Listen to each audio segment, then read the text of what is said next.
Bismillahirrahmanirrahim.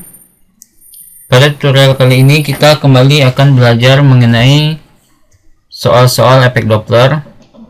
Ini adalah contoh soal efek Doppler pada ujian akhir nasional tahun 2013. Anton mengemudi mobil pada kelajuan 36 km per jam.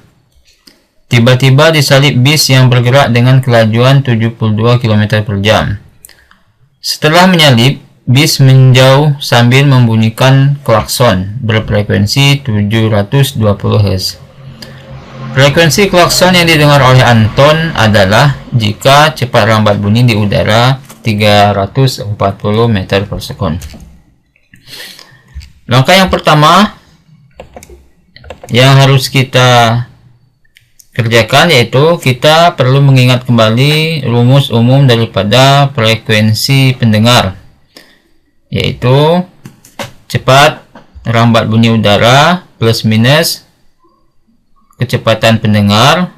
Pendengar dalam hal ini adalah Anton, kemudian dibagi cepat rambat bunyi di udara plus minus kecepatan sumber, dalam hal ini adalah bis, kemudian dikalikan frekuensi sumber bunyi atau klakson berfrekuensi 720 Hz yang dibunyikan oleh bis. Kemudian kita perlu mengingat aturan tanda dalam efek Doppler. Kecepatan rambat bunyi di udara itu selalu bernilai positif. Kemudian kecepatan pendengar itu akan bernilai positif jika pendengar mendekati sumber bunyi. Dan kecepatan akan bernilai negatif untuk pendengar jika dia menjauhi sumber bunyi. Kemudian kecepatan sumber akan bernilai positif jika sumber bunyi menjauhi pendengar. Kemudian kecepatan sumber bunyi akan bernilai negatif jika sumber bunyi mendekati pendengar. Kemudian kita harus menganalisis gerak daripada mobil yang dikemudikan Anton dengan bis. Adapun analisis pertama adalah sebagai berikut. Pertama, bis itu atau sumber bunyi ada di belakang mobil Anton.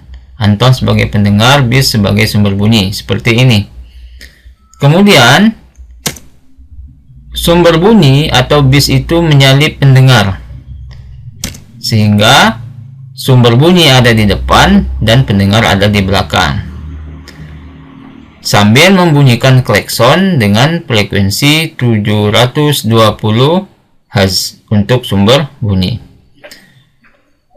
Kemudian kita harus memasukkan aturan tanda di dalam persamaan efek Doppler, persamaan umum.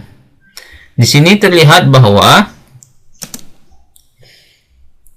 kecepatan pendengar itu di sini bernilai positif karena dia mendekati sumber bunyi. Kemudian kecepatan sumber bunyi juga di sini bernilai positif karena dia menjauhi pendengar.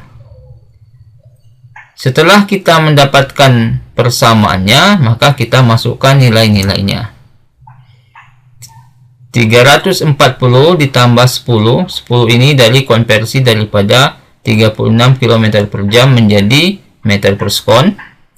Kemudian dibagi 340 ditambah 20. 20 ini didapat dari konversi dari 72 km per jam menjadi meter per sekon. Dikali frekuensi sumber bunyi atau frekuensi bis 720 Hz. Didapatlah hasilnya adalah 700 Hz. Jadi pendengar, dalam hal ini Anton, mendengar frekuensi bunyi sebesar 700 Hz.